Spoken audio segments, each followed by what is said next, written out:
Well, hello everybody. Happy Sunday, and welcome to this edition of Unsealed. A little bit late. Yes, we're hey, but late is better than not at all. Because last week was not at all. No. Yeah. So, do you want to tell everybody why it was not at all last week? Well, we went to the Racelogic deal last weekend, right? Yes. And then forgot to. I drove home. Yes, you did. And dealt with jackasses all the way down I-40 the entire time. So I did not want to do anything for fear of being totally angry on the show. Well, and you do realize that today I have been at a chassis school, driven. Where'd you go to that one at? I was in Birmingham. Okay. Well, 30 minutes out of Birmingham. Yeah. So I drove from that, had to hustle, get to the Birmingham airport, deal with all the bazillion people that were in the Birmingham airport and being on an airplane, and went to Charlotte, and then drove here from Charlotte. Mm-hmm. Yeah. So I've been, I can do that. Yeah. I drove home from Knoxville, and I didn't want to do shit last week. There were a lot of idiots. I can tell you, there were a lot of idiots on 85, for sure. Yeah, a lot of idiots on 85. But, so tell us, how was your week? Really busy, yeah. But we got quite a bit done, so. Good deal. We got a lot coming up this week, so. Well, I'm sure you do. Another really busy week. Yeah, well, I mean, busy is good. Working is good. Yep. All of that, for sure. So, that was your first Racelogic Chassis School last weekend. Give us some of your takeaways. What are your thoughts? I thought it was amazing.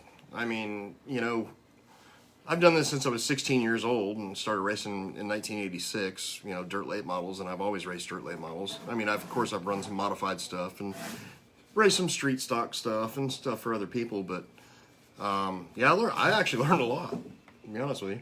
Nice. So it's something I would highly recommend for people in the future if you want to. Your cat is just raising hell. But anyways, if people want to learn about stuff that you don't normally talk about in normal racing circles, then this would be the thing to go to. I was amazed. It's almost like you're getting inside information on the chassis perspective of things that you just don't hear from anybody else, which I thought was really impressive. And they literally start at the front bumper and finish at the back bumper. Yeah. So it's very, very, very informative. There was some incredible knowledge. I mean, I'm never able to really really categorize it as well. I mean, I'm not as well versed in the.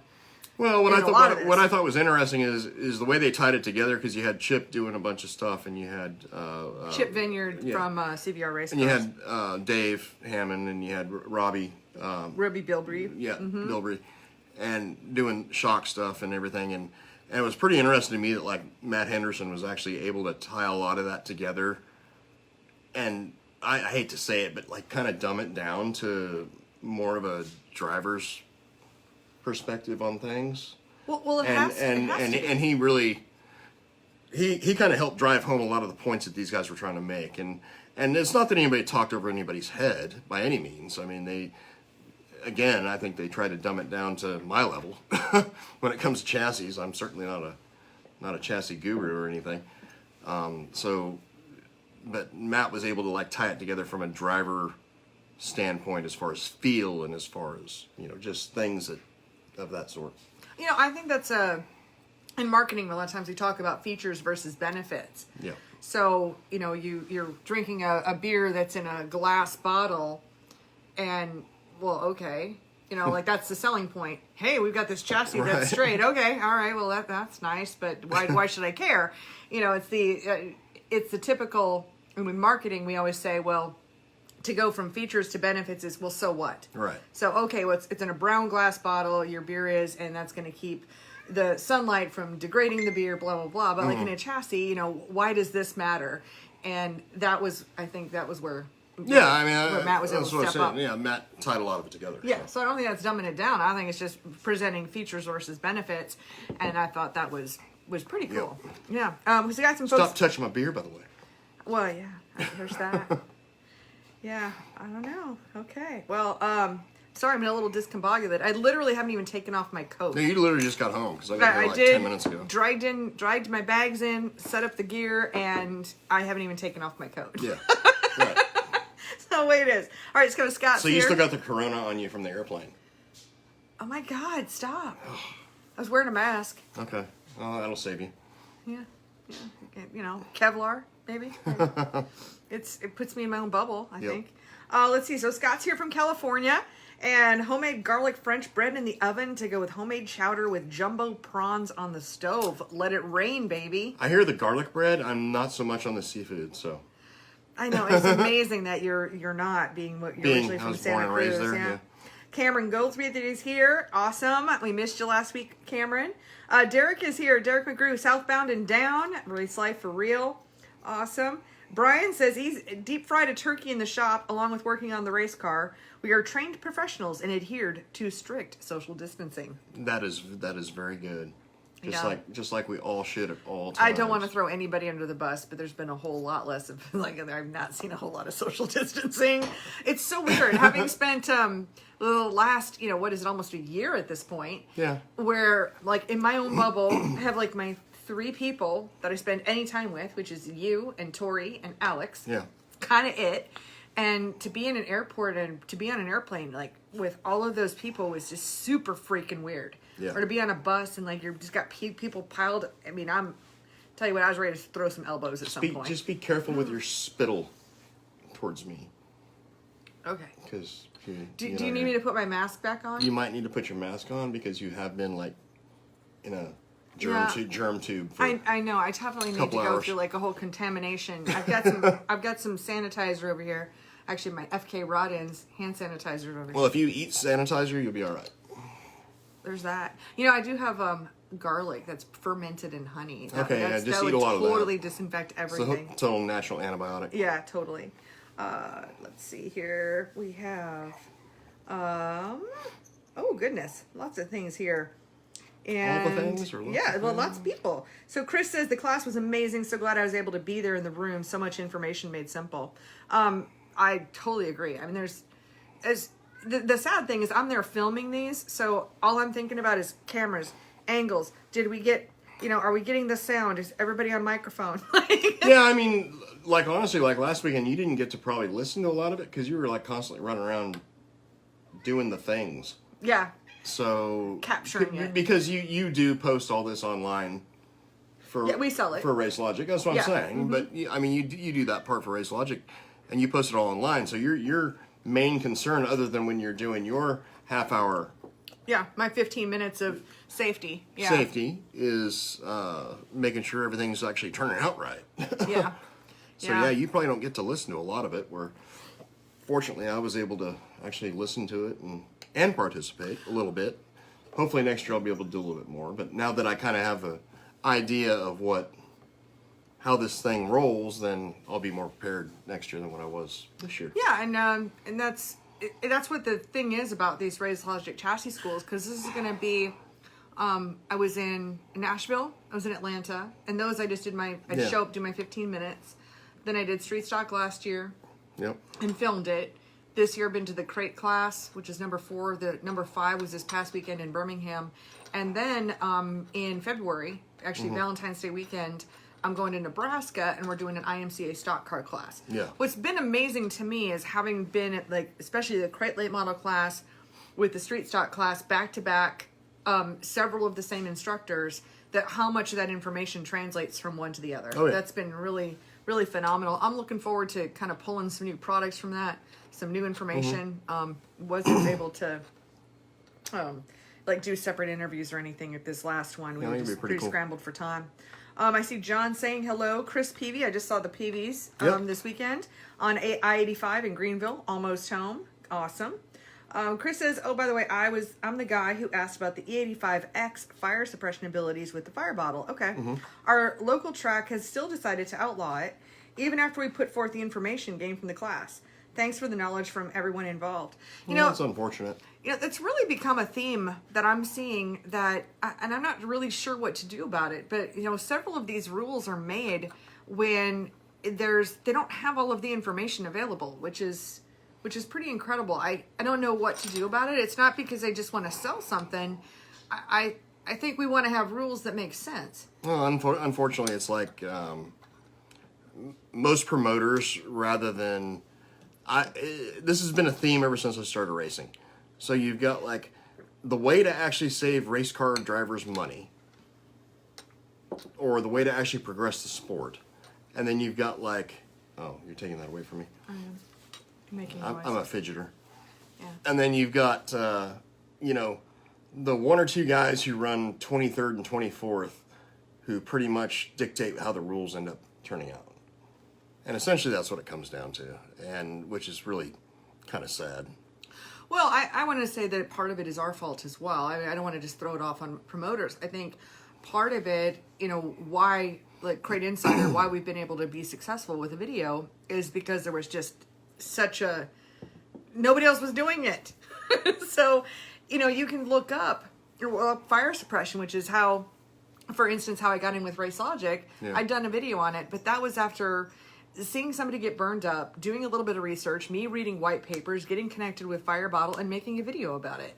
Otherwise, you know, if a promoter wants to find out, hey, well, a Fire Bottle put out, you know, an E85 X Fire. Well, nobody's made a video on it, or you can't just look it up on Google. You know what? I watched a guy get burned up at a racetrack one night because he decided to check his fuel level with his lighter. Yeah. I'm not shitting you. Mm-hmm. So you know what? If that would have been E85 and the guy checked it with his lighter, it probably wouldn't have blown up in his face and caught him on fire. Yeah, there's that. So let's look at it from several different viewpoints here. Josh Christopher is here. He says, hey guys.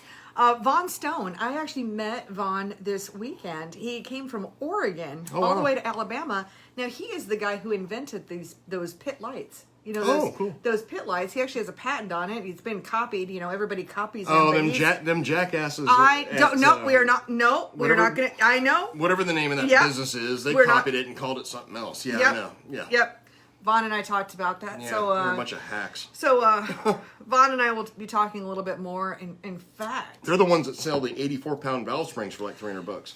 Yes, we don't talk about those them. Jackasses. They're the ones whose name must not be mentioned aloud on my show. So there's that.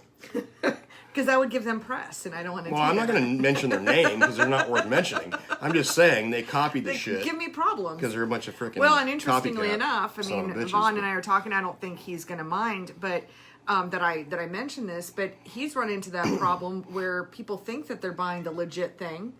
And they're buying garbage. They don't know that they're buying garbage, and then they have a problem with it, and they're calling him to try to fix them because they think they legit have that, and so we're gonna probably bring that to light a little bit. That'd be a good video to do. Yeah, well, and Vaughn and I are gonna see each other in Nebraska. Like I said, we've all been a little bit tight on time, and so look for that. And I'm looking to bring in Vaughn Stone's that'd be pit good. lights into That'd be really good. Crate Insider. I think there might be. I might have to get one and hang it over the pallet racking in your shop. You can do whatever the hell you want to do. Okay. I mean, I might just plug it in when I want to. That's fine. And have some nice light. Be like really cool. Anyway, I'm excited. But he actually, Vaughn's right now in he says still in Alabama looking for local dirt tracks. All right. I think you can probably throw a rock, would be my guess. I would drive to East Bay because that's where all the shit's happening right now. Keep going. Keep going south. Go south, young man. John says from Central Texas, ready for the race season to kick off. Absolutely. It hasn't stopped here, honestly, man. Yeah, we have a it's 365. Been insane. Yeah, it has. Roy says it's snowing in Oregon. I am not at all jealous. Pippi Pippi missed me, and he's going to decide to be part of the show. I was trying to bring him on the show. He's always part of the show. Yeah.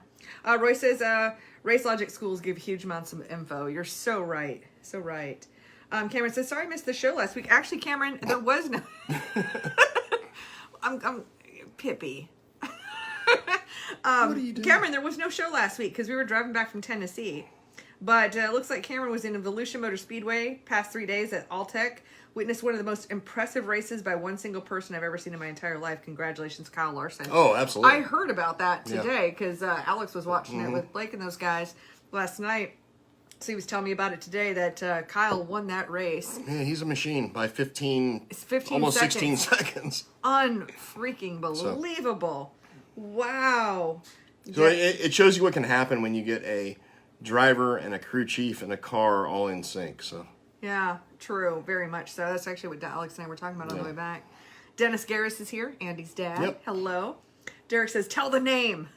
Like, no, I'm not going to give them any press. I don't even know if they're in business anymore. I haven't heard anything about them lately. Oh, every now and again I hear somebody ask, they'll call and ask about, their 84-pound valve springs. And Yeah. then I tell them what a joke it is. And they're like, oh, okay, well, I'll just buy them from Crate Insider. Yeah, there you go. I see Susie's here. Hey, Steve and Kate. Hey, Susie and Gary. Roger's here hello from Georgia. Derek's a special 88 pounds. Yeah. Cameron loves our show. And let's see, Michael says, oh, Michael, we met him last weekend or saw him last weekend. He says, thanks for answering questions last weekend and appreciate doing an interview with you. So I did, Michael Smith has been a customer Crate Insider from, that one of our very first customers. I know the name. So very, very cool. Hey, you guys, any questions you have, feel free to drop them in here. It's been pretty much tech 2 weeks for me. I bet, of course, you're the tech guy. You're the guy. I don't know about that. I should have learned a lot more in the last 2 weekends, but all I did was you would think. do camera things. No, I've learned a lot of things. Like picked up little things here and there. I'm sitting here petting the kitty. Yes, you are. He's got his ass pointed at me. Yeah. Pet me. Give me love. Yeah. Yeah. Oh, Mikey is here. Oh, Derek says, are they from New York? Yeah, I think so. Yeah, they are. Yeah, then you know who we're talking about. So, it is. Oh, Josh says my special delivery will be here tomorrow. Ooh, that's going to be a video. Special delivery. Yes. I'm not prematurely promoting. I'm going to wait until yeah, don't tell me then. I will not, because you are like the most premature promoter that I've ever met. Oh, okay. We got a question here. So Mike says, fast E6 circle track ignition kit versus MSD ignition. What do you guys recommend? I recommend the E6. Yeah, for sure. That fast system to me is like the best thing on the market, bar none. Should we talk about why? Well, number one, it's made in the United States. I like that part. Number two, like with the distributor and everything, there's no corrosion. There's no any weird shit going on inside of it. It triggers with a photo optic eye. There's so many bonuses or pluses to it that, to me, there's no negatives. Yeah, and I've never seen a failure on any of them. So, well, the big thing is the optical, that it's precision, trigger. like precision and laser versus the MSD sweeps. Yeah, to me, it like times, like if you're timing on the distributor, it times like a crank trigger if you've ever like timed a crank trigger. So the ignition's just dead steady on a timing light. Kevin says, hey y'all from South Georgia, Valdosta. Awesome. Christopher says, Biden sucks 2021. Oh, he totally sucks. Trust me, I was fucking mentally, I was so freaking pissed off Friday night, I couldn't see straight. What's the latest? I don't know. He stopped the whole deal that Trump passed with the HHS to lower prescription insulin prices for diabetics. So he stopped the program. What? They for the sheer fact they halted it for 60 days to study it. So if you're going to study something, let's halt it rather than continue it, but study it while it's going. So, how many people need to die or be destitute? So people don't have jobs. So now people that don't have insurance or have lost their insurance maybe because of Corona or whatever, and they have no insurance or whatever. My kid's type 1 diabetic. Yeah. So he's always going to have his fucking insulin, no matter what it costs. I don't care. But like for people who, let's say, I don't know, people of inner city persuasion who are not, people that just don't have money, period. That don't have money. Let's say they work at McDonald's. How are they going to afford their insulin for the next 60 days? Well, when does the $15 minimum wage kick in?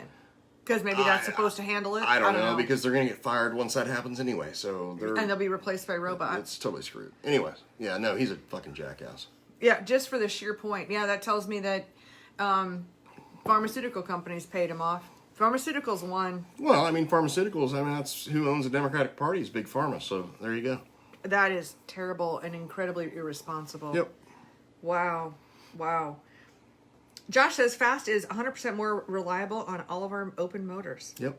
Good deal. Exactly right. Mike says, does Crate Insider sell the entire fast ignition kit? And thanks for the information. Yeah, I need to check about one of the connector pieces. So we need to pull one of those systems and just kind of put one together in a video. I don't think you have a whole system at the shop. Okay. Let's take a look. I think what you need to do is you need to call what's his name at Fast. And I already did, and I thought I had all the things, but get a number for the whole kit, because I'll be honest, like the last few distributors I've had come through, they have not had the entire wiring harness with them where they used to. So we need to get that clarified with Fast. Okay, yeah, that doesn't make sense. Yes. So, yeah, and I'm getting that question by a couple of people here. So, yeah, I need to check into that and see, or if, you know so much more about how these things go into to do. Christopher says we were all in for a long ride. We sure are. And I'm so glad. Hey, but I'll tell you what, the memes are going to be damn good. Oh my God, the burning meme. I'm really grateful for this show and our audience. I'll tell you that. I mean, this show, I think, Honestly, kept us kind of sane for it's during this. giving us something to do. Yeah, well, and then the relationships we've built because of this show have just been phenomenal and really has been a game changer for us. I have to say. Well, I've been known more for the show than I have for like being an engine builder here. I know, kind of everywhere we go is funny. Going down to Alabama. I do stick out a little bit in the racing world because being woman and everything. But being in the hotel lobby, and here I am with my mask and I get the, hey, are you Kate? I'm like, yeah, because you can't tell, my face is covered up. So, yep, I sure. I watch your videos. Oh, well, yeah. you heard that a bunch too. So it's really, really cool. Oh, holy hell, we got all kinds of stuff going on over here. Cool. That's what we like. Yeah, ooh, yeah, all kinds. John says, what are your inputs on enduro racing? Good or bad on the 602 crate motor for 250 laps of continuous racing? Keep water in it. It's no problem. And enduro is a little bit of a thing from what I've seen because there's a lot of crashing around and stuff. But yeah, keep water in it and it'll run 250 laps. No problem. Yeah, I mean, it's really, these are Chevy 350s. That's what they are. So they're kind of bulletproof. No, I mean, yeah, we got made for it. Guys running multiple race seasons. Christopher says gas went up 35 cents a gallon in California this week. It did here too. We're going up to $4 a gallon. I about guarantee it. Yep. So now you can't. That's why I want all Biden supporters to keep their signs out so I know who to siphon gas out of their tank. Yeah, I agree. Cameron says the cat agrees too. I don't know if he showed his butt to the camera. I don't know because he probably did. He probably did. Let's see. Gerald says, Steve, in a past video, you said dyno numbers aren't all they're cracked up to be because builders can fudge numbers. Right. That being said, is it worth the extra couple hundred to buy a new 604 that's been dynoed? If you buy it from somebody reputable, I don't know if that makes sense or not. All right, so. Well, let's talk about a couple of reputable. If you're in IMCA country, for instance, and you want to get a dynoed engine from Friesen, I'm going to tell you yes. Go that way.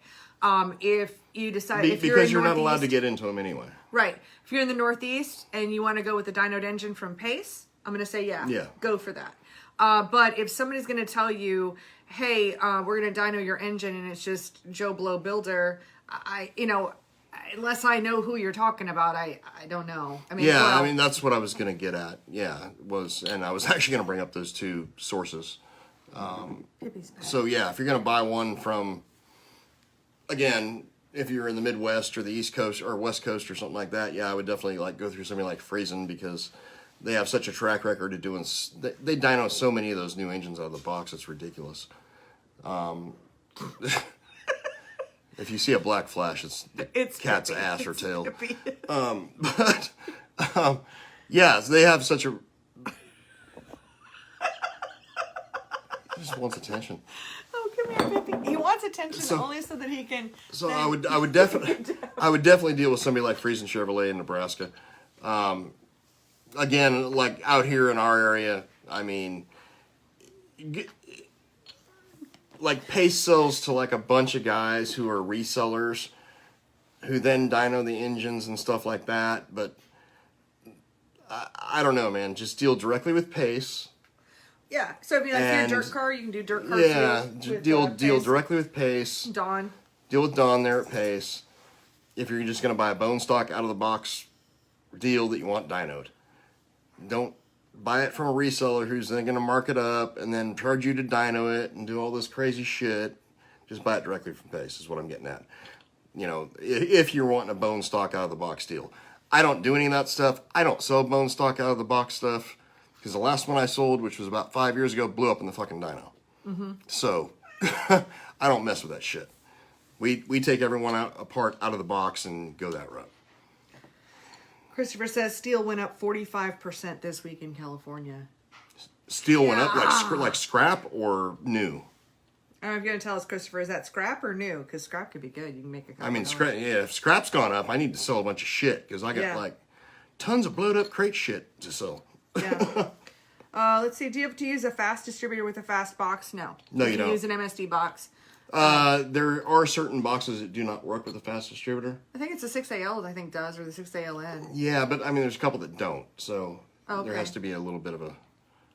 Well, and I think I probably have those wiring diagrams maybe on the fast distributor to show. I'm sure you do, yeah. On I think I have it online on the website.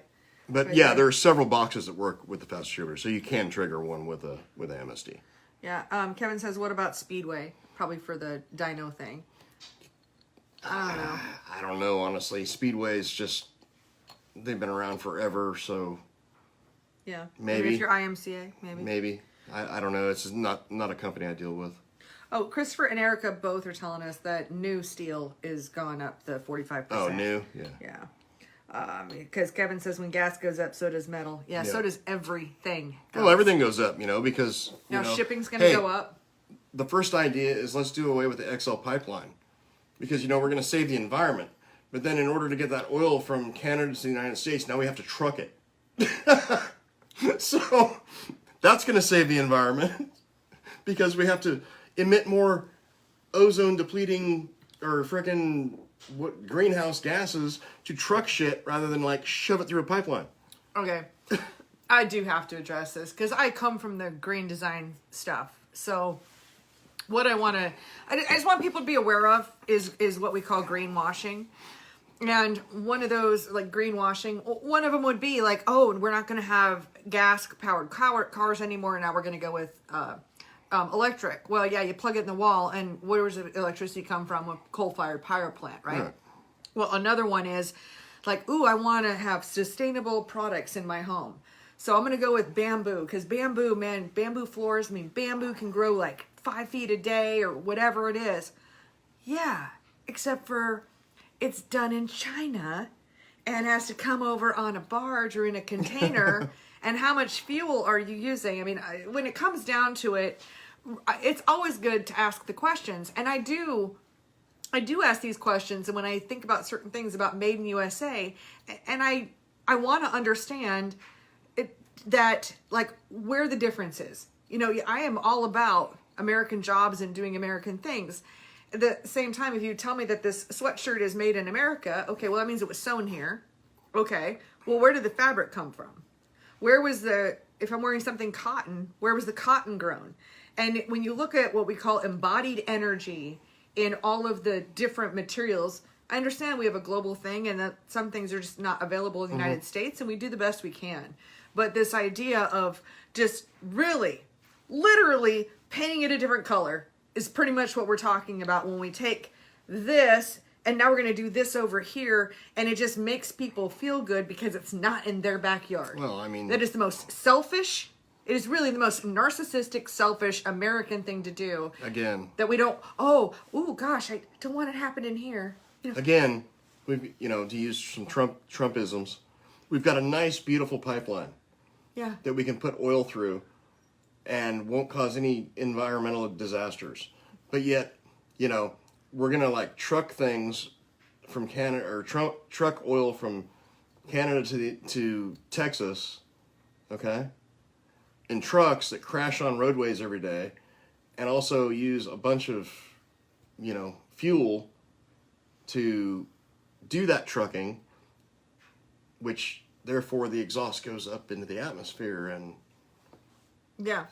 if you're a greenie, I wouldn't think that you'd want a bunch of shit getting trucked. I think you'd want it shoved through a nice, beautiful pipeline. Well, I think you also look at I always call them the Law of Unintended Consequence. Isn't that what I called it? It's what it's called. But, okay, so what happens if you've got more trucks on the road? They're all using diesel, of course. That's what I'm getting But at. then, on top of that, they're also causing additional wear onto the roads. Correct. So, I guess the 11 to 20,000 jobs that have been completely removed from Biden, I guess at least we could look forward to another 30 years of road construction, because they're going to for fuck the roads every up. single, and believe me, I don't want truckers going out of business or not having jobs, but I don't think that's a threat. I don't think that's an issue.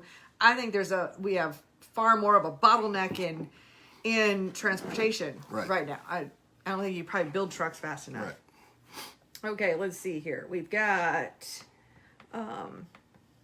okay. Let's see. Mikey says, wish you were closer. I'd have you check out my 602. The peace of mind would be worth the money. Yeah. And Gerald says, Speedway is where I was thinking, but I'll look into Friesen. Thanks. Yeah, talk to Al Walters over there at Friesen. Call Al. Al's great. John says, hey guys, how often should you change out your valve springs? Well, I think we've got two different answers here, whether you're talking about a 602 or a 604. I'm going to make another drink. We didn't even talk about what we're drinking today.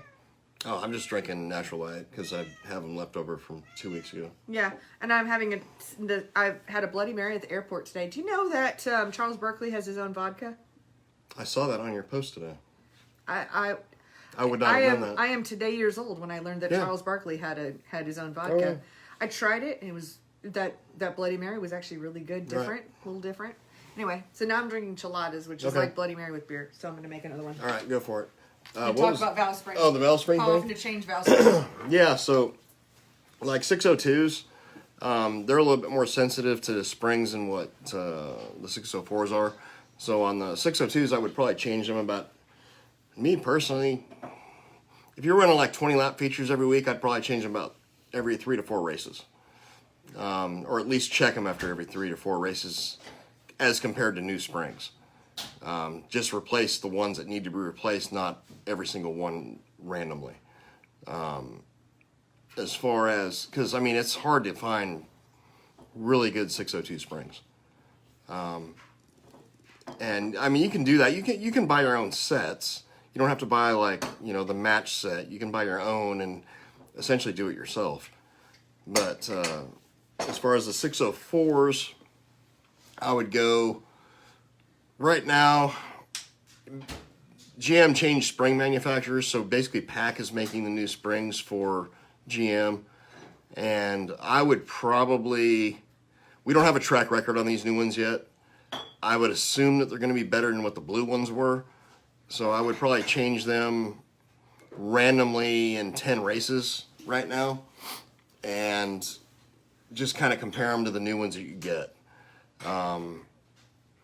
Again, because we don't have a track record on them, I don't know if there's going to be a breakage issue with them or not. I mean, the blue ones, I can tell you, since 2013 or whenever they came out, I've seen,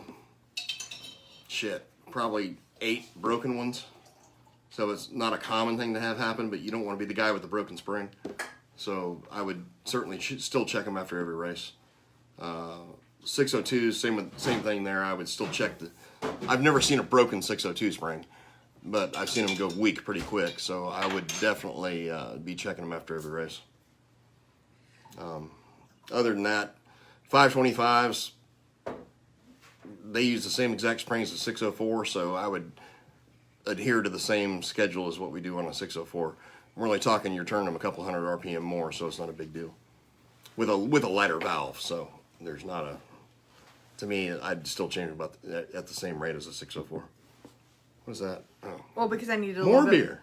Well, I needed a little more beer to top off What my happened to Chilada. Pacificos?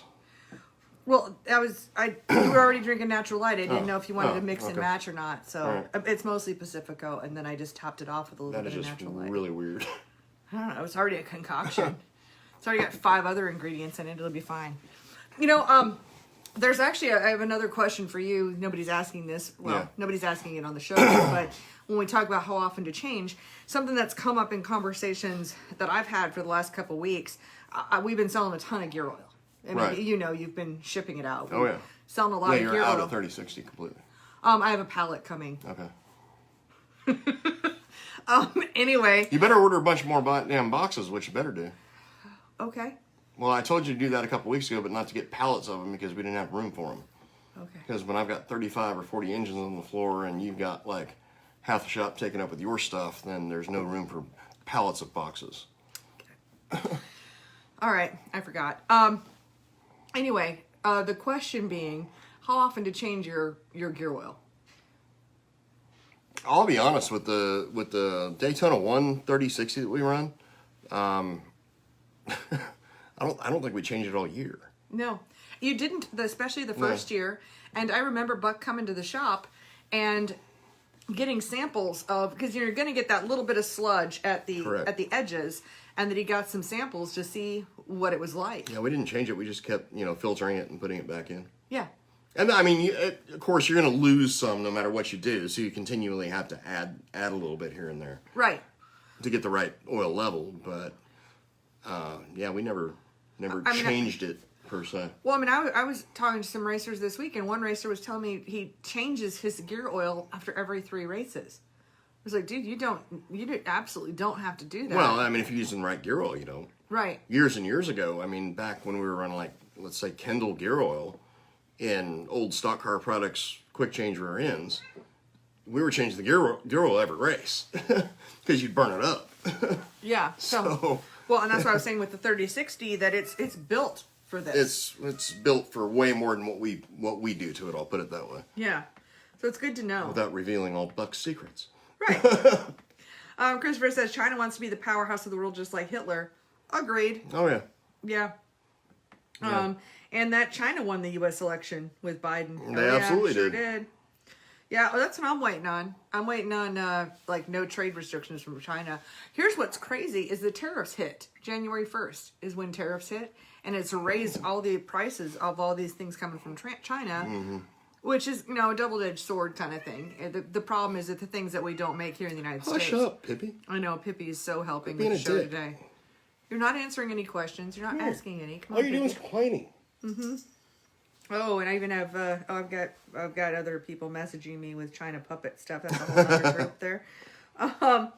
Let's see. David says trucks use fuel, tires, plenty of oil and rubber on asphalt roads, more oil, traffic congestion, etc., etc. Completely agree. It's you're trying to do this feel-good thing, which is like, it's basically a marketing ploy. Yeah, we don't want to shove it through a beautiful pipeline. We want to ship it across the roads. Well, you know what it reminds me of is the anti-nukes.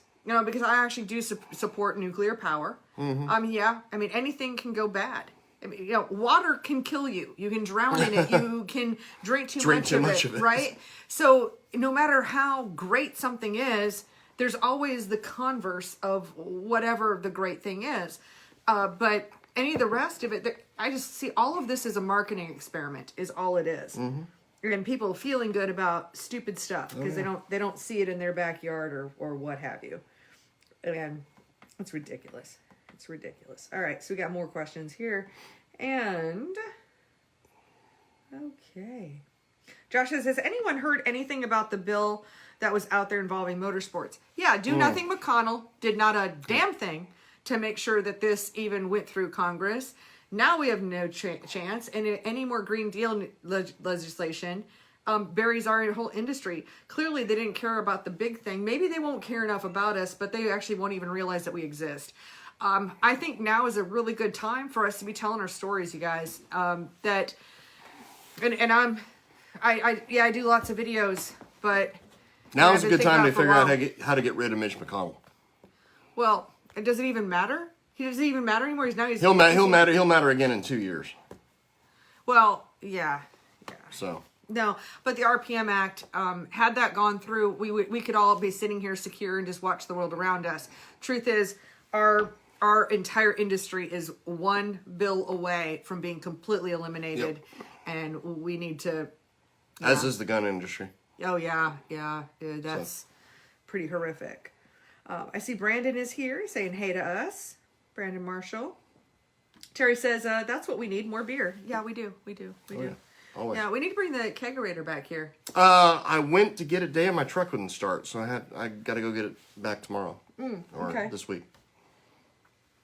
I did return my last keg, though, so Oh, okay. I went and picked that up and took it back. Gotcha. That's good. I need to order some of that Yingling Hershey's. That is so good. So good. Go with your Yeah, and then we can go with the peanut butter whiskey. That we have 2 bottles of that we have not even tried. Should we try some peanut butter whiskey? No. I don't want to try it without the Yingling. Oh, okay. Gotcha. Dustin says, is E85 better than Sunoco 110? 1,000% better. Yes. Okay.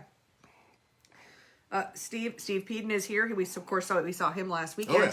He says all that ultra we drank. We hung out and had a beer or 82-ish. Oh, he says all that ultra we drank last weekend in Tennessee, and now you're going cheap with Natty Light. It's a thing. It's like it must be like I'm trying to save money from all the money I spent on the ultra last week. Oh, it's a balance. Yeah. It's all about having balance in your life. Mikey says, love the Daytona 1 products. I will give a shout out to that Chili's we were at, though. Yeah. That was like the best deal of the century. Yeah. Because they give you, 2 10-ounce ultras, happy hour price. And it's like 7 o'clock at night, so it's not like 4 to 6. Their happy hour was like 6 to 10. Yeah, that worked. And so we got 2 10-ounce ultras. They give them to you both at the same time, so 20 ounces of beer. I don't know why they didn't just put it in a 20-ounce glass and call it the happy hour special. But anyways, they give you 2 10-ounce mugs.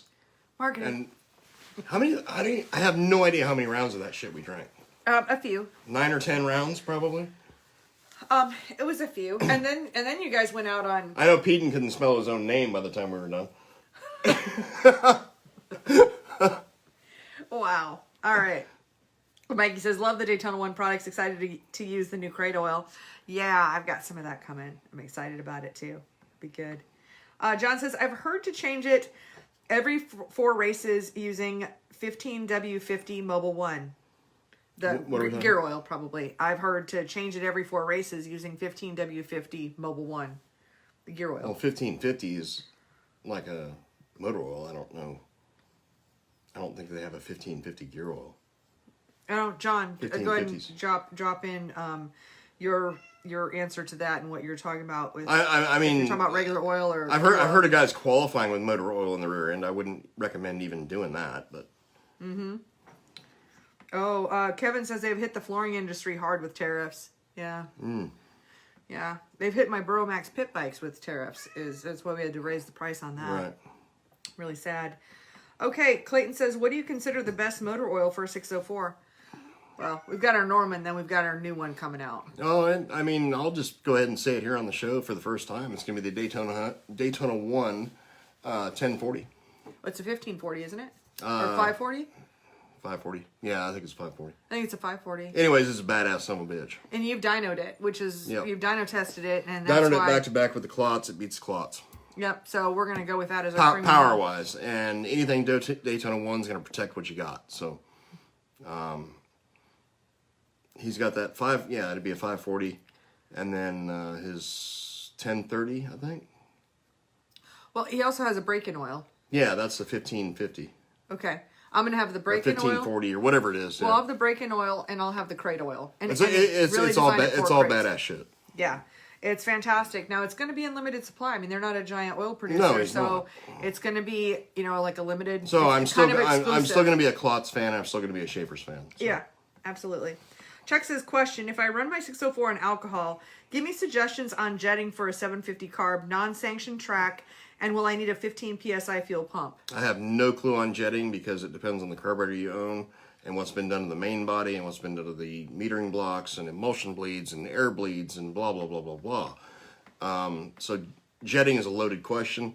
As far as, what was the second part of the question? He also said that it's a non-sanctioned track, 750 carb. Will he need a 15 PSI fuel pump? 15 PSI fuel pump and a bypass system. Man, you were catching hell today because Terry's saying, no joke, Natty. Steve, what's up with that? You're not that cheap. Hey, every now and again I go cheap. Wow. Christopher says, well, it looks like the rest of the country will be like California. I can assure you, rural areas of the South, we will still be pockets of normal-ish. Yeah. I mean, I don't see our area here being affected too much by shit. Mm-hmm. You know, unlike it was when, you know, the big sucking sound took all the jobs from here down to Mexico. Thanks to Bill Clinton. But, yeah, I don't see that happening again since there's still no jobs here since all that shit was lost under Clinton. Yeah. Gary says, what do you think of the base E85 fuels? We've been hearing a lot about base. Yeah, that's a company, right? Yeah, it's a company. I mean, it's probably fine. I don't know. I mean, I've just heard different shit and been told different things about by different people who are in the industry and I don't know. Yeah, I think it's all right. Yeah, good. Primarily because, well, I don't want to get into it here. Yeah, okay. I don't think it's horrible. I'll put it that way. Steve says Chili's lost their ass that night. Yeah, they did. That was draft beer, you guys. It's really there. Brandon says, I see some of these asphalt guys paying $15,000 to $18,000 for 604 crate motors. Isn't that a little high, or is that about right? No, they're about a bunch of fucking idiots. If they're paying somebody that much, they're pretty damn stupid. If it's engine only. Now, like when we start talking complete combination, like you're starting from scratch and you need everything but a race car, then that's probably the $15,000 would be pretty damn close to what it's going to cost you to, you know, do a whole complete combination. Their headers are a lot more expensive than ours. Well, they are. No, that's what I'm saying. Yeah. So, I mean, yeah, that's probably very realistic. Okay, and motor oil is what John was asking about with that 1540 Mobile One, changing it every 4 races. Yeah, Mobile One's a good base. It's a good we always product. use it as a baseline. Mean, that's what I use as my baseline for everything. Yeah, anytime we do oil testing, that's what the baseline is going to be 1550 or 1030 Mobile One. Christopher says, when do you think the LS motors will replace the crate? I have a vote on this. Well, I mean, you already have the 525, which is an LS3. So that's, you know, what is currently like competing with limited late model engines. As far as like if it's going to replace the 604, I don't see that happening. I don't either, because I think it's a really big change in technology. Because you're going at that point with having computers involved, with setting your things with the computer. Yeah. Versus just full on carbureted and mechanical. I think that, you know, we already have a uniqueness there with the crates. I don't see a replacement. Right. It's really going to depend on the market. I mean, if you start losing crate cars and they're all going to go to 525s, and you end up with like 3 cars, it's gonna. You guys are going to end up deciding. Really, I mean, the LS3 is the 525. Right. Essentially, is what it is. So, it's got its place, and it competes with like limited late models. As far as you know, the 604. I mean, you're still paying on average. You're paying. I'm going to say $6,000, 60. Oh my God, you fucking cat. Get your ass off the camera. So, you're paying, let's say $6,000 for a 604, and you're paying, you know, close to $8,000 for a 525. So, you still got that $2,000 window, which, you know, for some people that's not going to be a lot of money for a better product, because let's face it, the 525 is a better product than what the 604 is. But that's still another $2,000.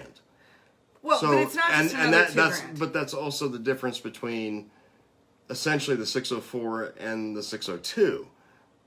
So you've still got all these different classes of racing. You got 602 racing, you got 604 racing, you got 525 racing. Well, I think when you look at those, you're also looking at different things. So I think when you look at 602s versus 604s, I think you're looking at that it spirals throughout. so that you've got less expensive shocks. Because you've got usually have shock Well, wheels there's a little annotated. more control. Yeah. Right. There are a lot more controls on every single 602 class that I've seen versus a 604. Right. But I think when we go from a 604 to 525, it's an entirely new learning curve. Because now you can't just like pull your ignition wires off of your 604 and slap them onto your LS. You can't, your stuff doesn't translate. Whereas if you wanted to go from a 602 to a 604, a large portion of your bolt-ons are going to translate over to that 604 pretty easily. But it will not with an LS. But I think you're talking about an entirely different. It is. Entirely different. And if you're going to get into an LS completely, like top of the line, everything that you can possibly do that's the trickiest shit you can possibly buy for a 525, I mean, you're looking like basically 15.8 for everything. Mm-hmm. If you do the same thing with a 604, you're looking at basically 13.8. If you're looking at that with a 602, you're looking at basically $9,700. Big difference. So. All right, Dora says, what's the best way to ship a crate engine? Hopefully we will see y'all next week. I use a place called Echo Global Logistics. It ships it by freight. So puts it in a crate. It's a freight forwarding company. On a pallet. Yeah. And they basically negotiate the best rates for your shipping. Bobby says, hey, Kate and Steve, how often would you suggest changing valve springs? I think on a 602. That's what I think that what it said. If you're running 20 lap, crate engine. Yeah, if you're running 20 lap features, about every 3 to 4 races. Christopher saw cat butt. Yeah, I know. Trust me, I have to. Pippi, well, I've been gone for 2 days, so I'm being a little more lenient on Pippi than I normally would be. Like, I'd get him off of the table, but he's still a bit of a dick, though. Pippi is Pippi. Pippi loves lots of attention.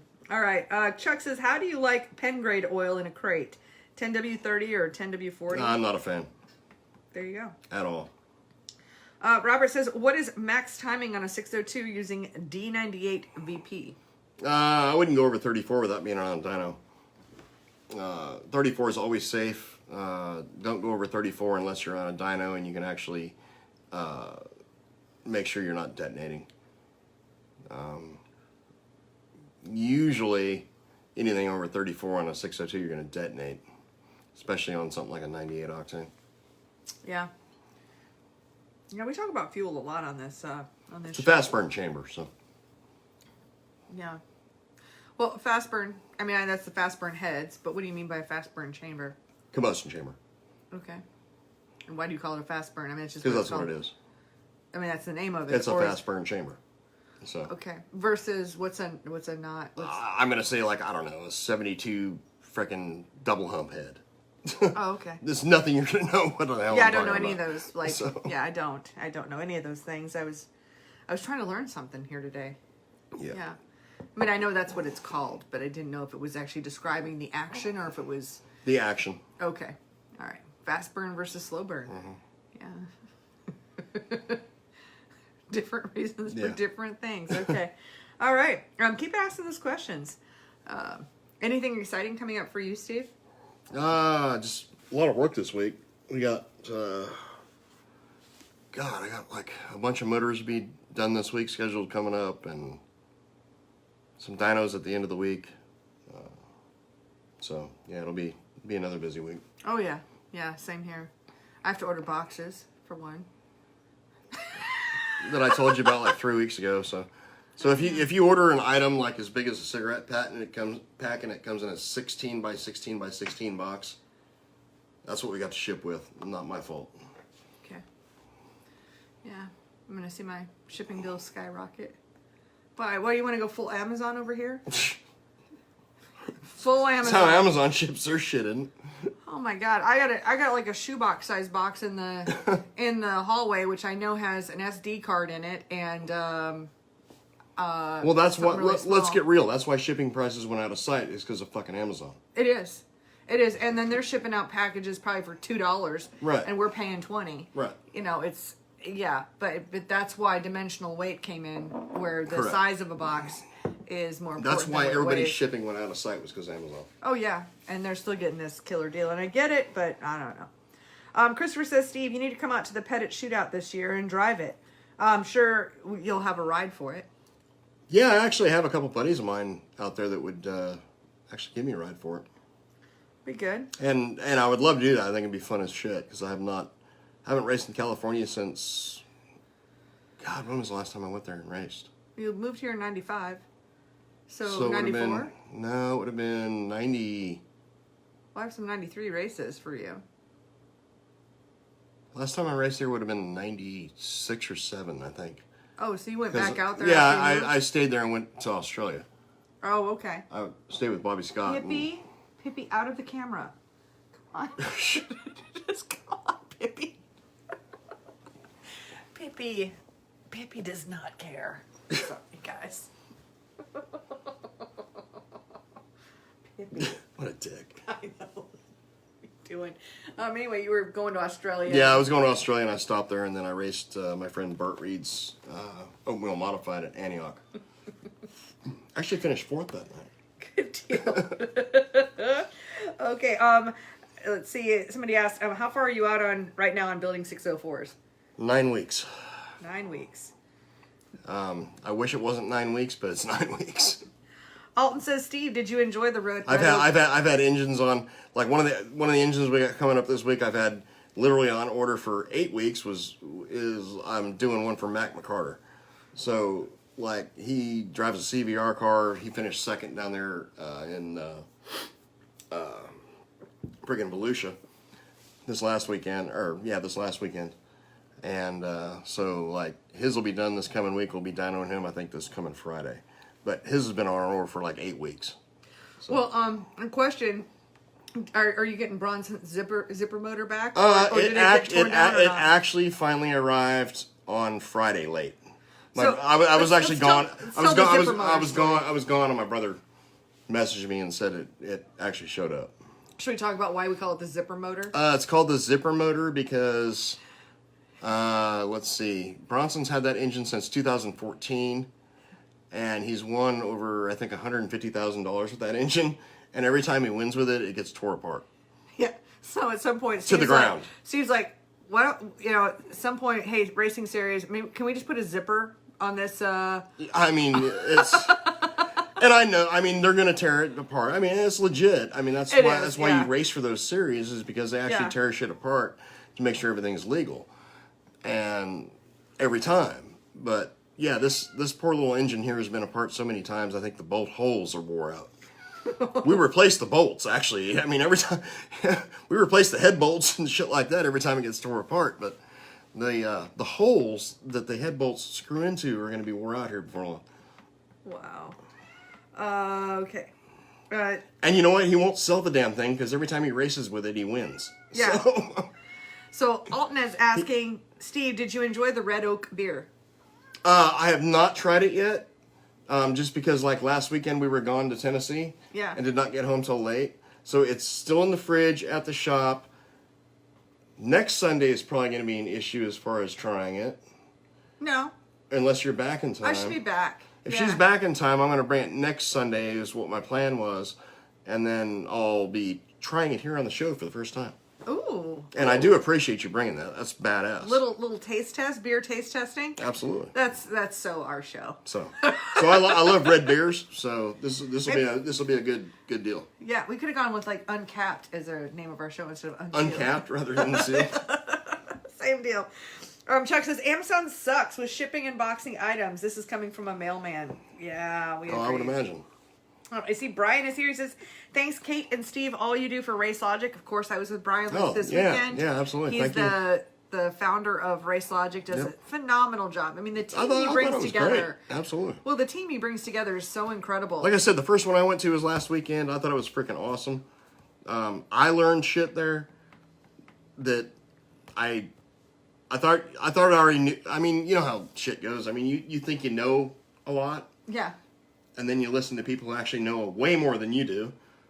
And then you learn stuff. And, well, here's an interesting story. That might have just sounded completely redundantly stupid, but, I mean, that's just how life works. I mean, oh, yeah, I know about this or I know about that. And you're like, oh, wow, you hear a different theory on something. And it's more, a lot of what we do in racing is theory. Some of it's experimental, though.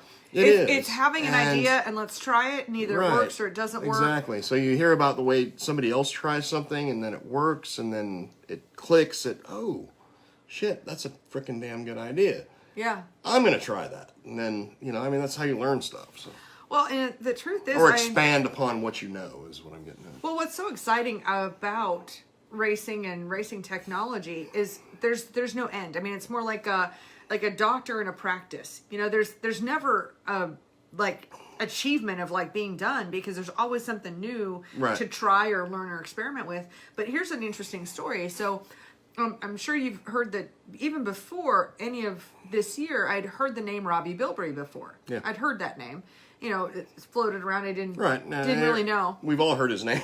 Well, and I never met him, but to this last weekend, but but I met him at the Cars Racing Show, and I'm not, I don't race, so I'm not I didn't even shocked. meet him at Cars. Well, I did meet him at Cars, but I didn't really put it all together. And of course, he was at the Chassis School last weekend, and he was there this weekend. Yep. But here was the real deal: this guy works at NASA. I mean, this guy's a rocket scientist who does shocks, RPI suspension, but last year, he was in the audience as a paying student to go to the Racelogic Chassis seminar last year. Oh, that's awesome. And that's how he met Brian. He didn't go there to try to become an instructor. Right. It's just they got to talking, and Robbie felt like he could bring something to the table, and he is absolutely a genius when it comes to this shock stuff. He brought a lot to the table, I'll tell you. Holy hell. I mean, I'll be the first to say that, when he was talking last Friday, a lot of what he was saying went straight over my head. Mm-hmm. Well, so he brought it down a notch this last weekend. Okay.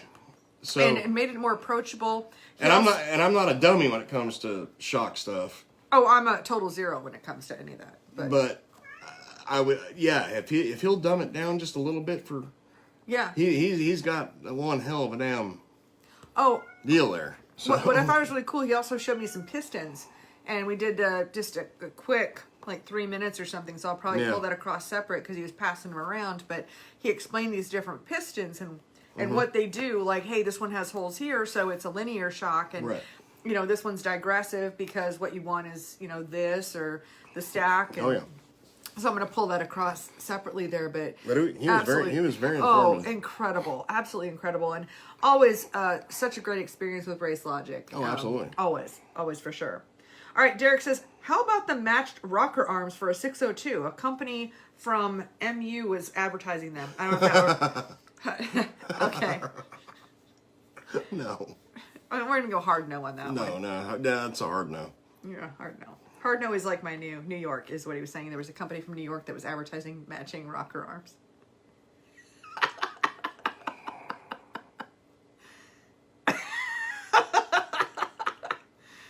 Yeah. Okay. No. Hard no. All right. Christopher says JP2 just won a few weeks ago at Antioch. Nice. Yeah. Okay.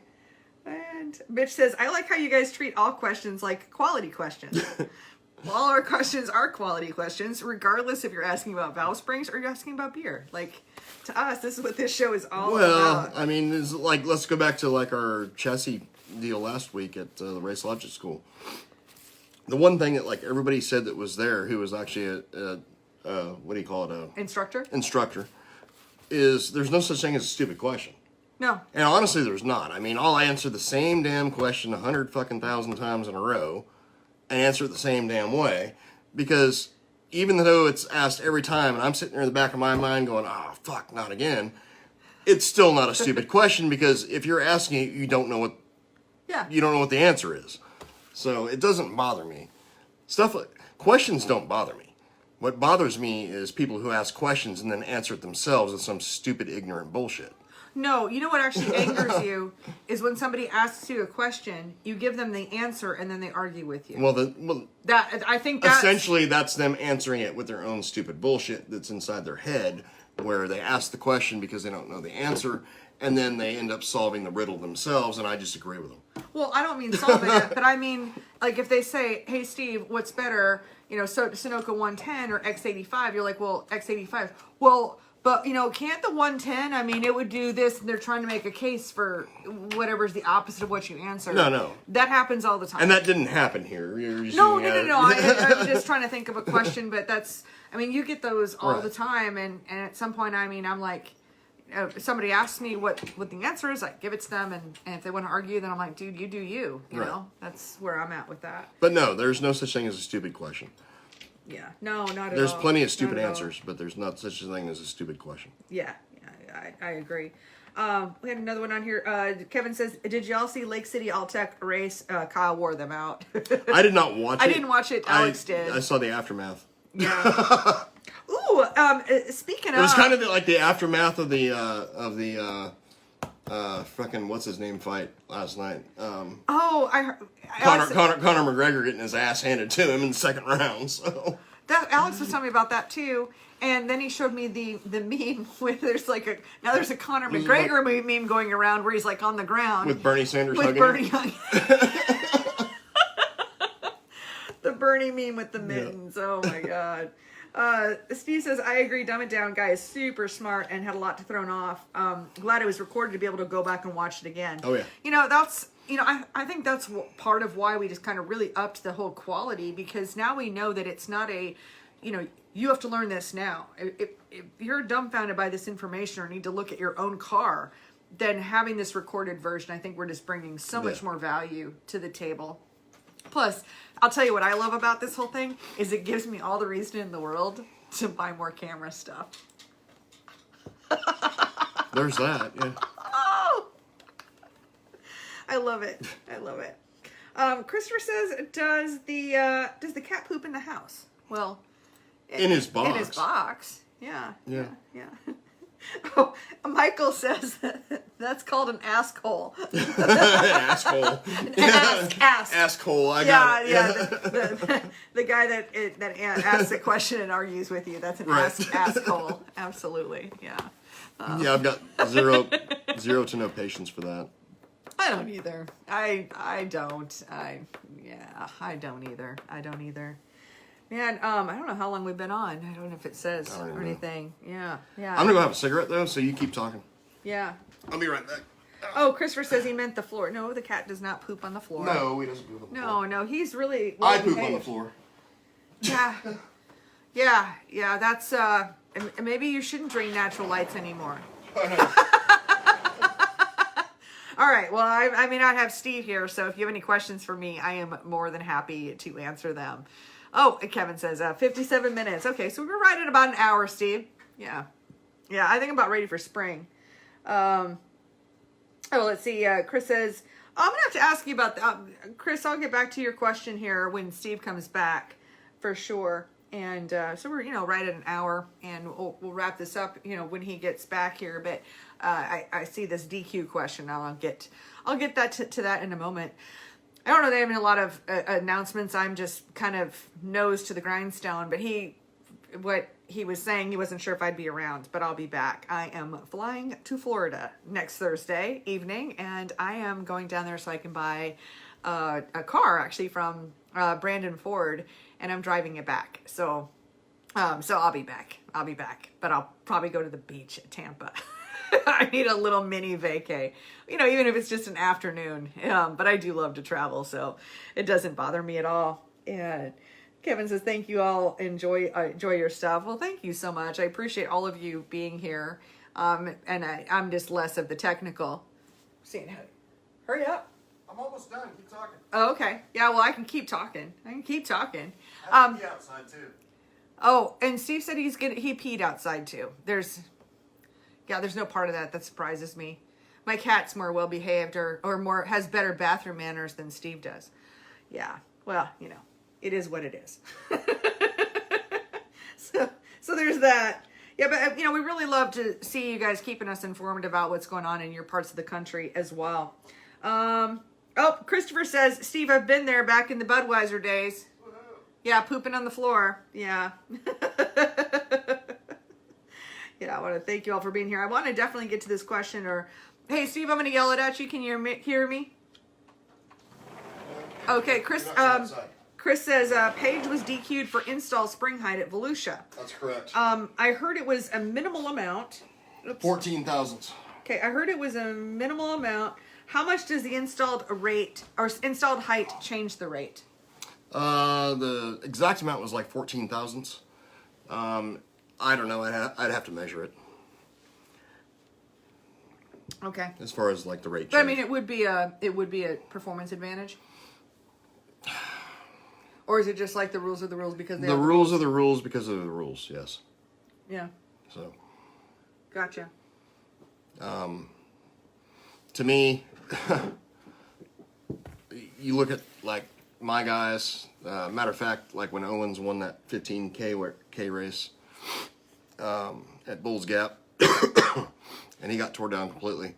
One of the first questions I got from another engine builder was, "Hey, why was there no valve spring shims under his valve springs?" And I'm like, "Well, go on the dyno and check what your power rating is at 1.810 versus 1.780." So I'll leave it at that. Okay. Mitch says, I have more time to listen to you on Sunday night versus Tuesdays at work. I totally understand. I've just been doing on top 5 Well, Tuesday. I'm wondering now if we should do this a little bit later in the evening. I think it would be more convenient. I mean, at least during the both of winter us. time, because it's probably a little bit more convenient. Like summertime is like kind of cool at 4:30. Yeah, it made sense because it was light outside Yeah. and stuff, but it was going to be dark anyway. I mean, this actually works out really Yeah. well as long as it's good for you. If it's good for you, it's good for me. Yeah, I don't care. Whatever. Yeah, I'm kind of digging the 6:30 time frame. Yeah. Plus, like your next 2 weeks is going to be pretty hectic, right? Well, I mean, as far as if I'm not on, I mean, just in general, I mean, but Yeah, but you're like going to Florida next weekend. yeah, I am. But I mean, that's an 8-hour drive back. But you're going to Brandon Ford I am. to go buy a I am. transit van, right? I am. So that I'm in a wrap with Crate Insider so that I can sell wheels at Bristol. Yep, there you go. Because they're going to need a lot of fucking wheels at Bristol. Yeah, so I'm getting a pallet of wheels. Yeah, and it's what was cool about that is of course I thought about of course shopping locally because it really kind of dialed down what it is that I wanted. Yeah. And then my brother Jimmy Schultz also does all of Kyle Bronson's decals, dirt Yep. wrap, and so he called up Wayne down at Brandon Ford. And it feels good that I'm. The thing is, all the dealerships that I deal with on the Crate Insider end are all GM dealerships, and GM doesn't have a Right. Transit Connect van, like this little van that's long. Well, I They mean, don't a have anything cool like thing that. is, too, you've dealt with Kyle for years. Yeah, Kyle's And Kyle- customer of mine. He's Yeah. a customer of yours, customer of mine, and we get to go down and deal with his sponsor and Yeah, so it can make me And, feel good. you So know. that's why, and plus they gave me a killer deal. keep it in the family. Yeah, well, and they gave me a killer deal. You can actually see what that deal was online, and biggest Ford dealership in the country. So going down there and getting the van, and Yep. I'll probably take a half day on the beach on Friday, and then drive There you go. back. Perfect. Yeah, I mean, why not? I mean, if you're Yeah. going to be in Florida, Oh, yeah, you got to go to the beach. even if it's a half day, so it's going to be a little. If I was you, I'd just go to East Bay and say to hell with it and come back Monday. Well, if you didn't, if you had 30 hours of video footage to do, if you had to order boxes, and all the other parts, And then you have to like make I have to evil order all the assistant Tori things. work on Monday. So yeah, well, she does. She works really hard. she actually came to the shop on Friday, Yeah, she has which I was impressed because she walked in and I'm like, "What the hell are you doing here?" She's like, "No, I still have to work even though Kate's out of town." I'm like, "Oh, okay." well, it's not like I was okay. Now this is actually a work trip that I'm going on. Yeah, but I know. But it's a little pleasure because I'm all excited about my van, you guys. I feel like I'm all excited about my van. I'm totally prepared. So in case I need to live under a bridge, I'll have a van. Also, if they shut down Racer, I could be an Uber driver, Yeah. Uber shuttle driver. It's terrible. All right, let me see. We got a couple more questions here. I like this later time frame though. I think everybody's a little more relaxed. Yeah. Okay, we got a couple more questions here. Let's see. Yeah, and here, Mitch says I have more time to listen to you on Sundays. Oh, versus Tuesday. Well, I've been doing the Tuesday show since January of 2018. Yeah. So this is all of 18, all of 19, all of 20. So for 3 years, it's been the same day, same time. Mm-hmm. And so I just stick with that. And I probably put it at that time because I was scared of live video back then. And I kind of didn't want anybody to watch it. But now it's Tuesdays at 2:00. It is what Right. it is. And I expect people can catch the replay. Yeah. So it's no big deal. Glenn says Palm Charter Motorsports High School, Conway, South Carolina. Not sure what that. Oh, check it out. Help them out, Kate. I'll check them out. Kevin says, hey, hope y'all safe from the COVID. Yeah, me too, because I've been living in my little Rutherfordton bubble, and I trust my racing community, but like I was with strangers today, and it's weird. We're still like 1,000% sure we had it after PRI last year. Yeah, after 2019. So, yeah. I mean, we've been to trade shows since then. Yeah. We've been to mass indoor gatherings since then, where there's like no social distancing. We've been to other things since then where there's no social distancing, and yeah, everything's good. So. Robert asks, coolant additives, yes or no, and recommended ones if yes. Water wetter, Napa, Kool-Aid. Dawn liquid dish soap. Yeah, he always costs me money with this question. Yeah. Go to dollar store, buy a 99-cent bottle of Dawn dishwood Dawn liquid dishwashing liquid dish soap. Yes. And put you about a capful in the radiator. Good to go. That's water wetter. Okay. Well, I don't know where you're getting the cap because they have squirters on them. I mean, I know dishes isn't. It's kind of a. Take the cap off. Okay. Turn it over. Pour a little bit in the cap. Fill it up. Put the cap in there, and you're good to go. Wow, that's a super tiny amount. It's a very small amount, but that's all it takes. Howard Stewart told my dad that years ago, and that's what we've always done. All right, Glenn says, truck with a camper top. Christopher says, what's going on with the old racing videos from the early 90s and late 80s? I ran out. I ran out of footage. I need to bring more here. I'm pretty sure I got some more at my house. I need to bring more here, just haven't had time to do it. I've also reached out to Bobby Hogue. I've reached out to Jim Bernheisel. I've reached out to her dad. I've reached out to... Dad has none. Yeah, I've reached out to everybody that I know, and nobody sent me shit.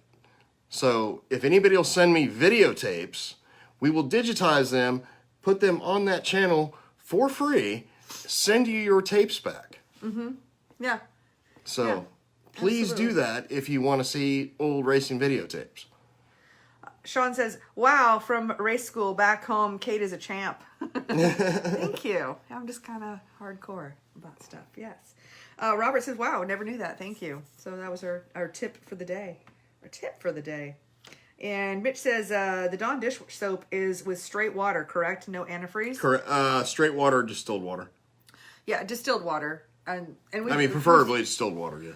Well, and of course the reason why is because you can have any of your tap water or from a hose or whatever is going to have minerals in it.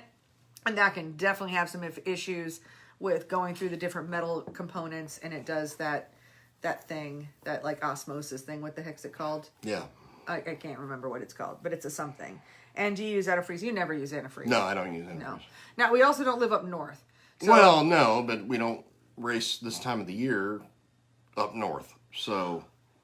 No, but that reminds me of winterization things. And one thing we definitely mention to guys that live up north, if your garage is going to freeze, to make sure you drain your water, drain your blocks. Well, I don't know that it's obvious. I mean, a few years ago, the guys were driving from the Midwest, going down to Arizona to race.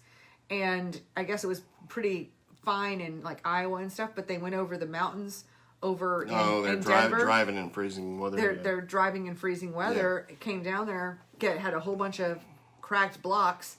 Al sold a lot of motors that year. I would imagine so. Yeah. So just one of those things. Yep. Glenn says Windex. He mentions using Windex. Would you? Yeah. No. That we would use Windex. Don't know about that. Yeah. Don't know about that one. Well, cool. I guess we could wrap this up. Yeah. You have any final huge nuggets of wisdom or philosophy to share? None. Share with our audience? None. God damn, it's 8:30. Fuck. I don't know how that happened. It's time to go home. It is, yeah. It's time to roll up and get ready for Monday. Absolutely. For anybody who maybe catches us late or sees us later, or you just want to listen to us, because we don't show anything on this show other than my cat walking across the screen and beer. Right. That's it. So if you just want to listen to this and you want to listen to it as a podcast, you can find it on Mondays. Is when we post it over to RacingInsidersPodcast.com or if you're on Apple iTunes, you can subscribe to our show. Definitely leave us a review. I'd like to see us climb a little bit. Not a bad one. Podcast. No, a good one. 5-star review. You know, if you're listening to the show, you might like it, or you wouldn't have listened this far anyway. I don't know. There was like one dude that didn't like it. Well, he didn't like us because he needed to vote himself off the island. Yeah. That's what I say. You know, it's I'm all about having a team, but if you don't want to be a team player, we're not your people. We're not your people. So be it. But yeah, leave us a review over on iTunes. That would be awesome. You can also catch us over on the Crate Insider YouTube channel, and of course, when we're live on the Crate Insider Facebook page. And and I used a phone this week. Issues. And we do have a bunch of testing coming up here in the nearest future. So. Well, I do dyno wise, so with several different customers. So if there's anything of new value, you guys get to hear it first because I'll actually talk about it on the show.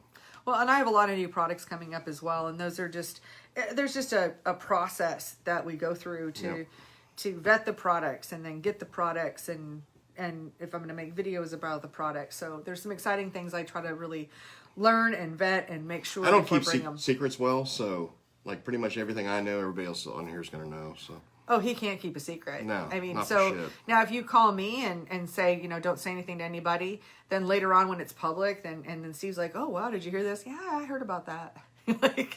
like weeks or months in advance. I don't tell you because I know you're there's so jealous when you know something before I do. There's telephone, telegraph, Steve. I mean, if you want to get like word out to the world, Steve will tell everybody. He's a premature promoter and leaves. Well, when it comes to, like hardcore secret, no.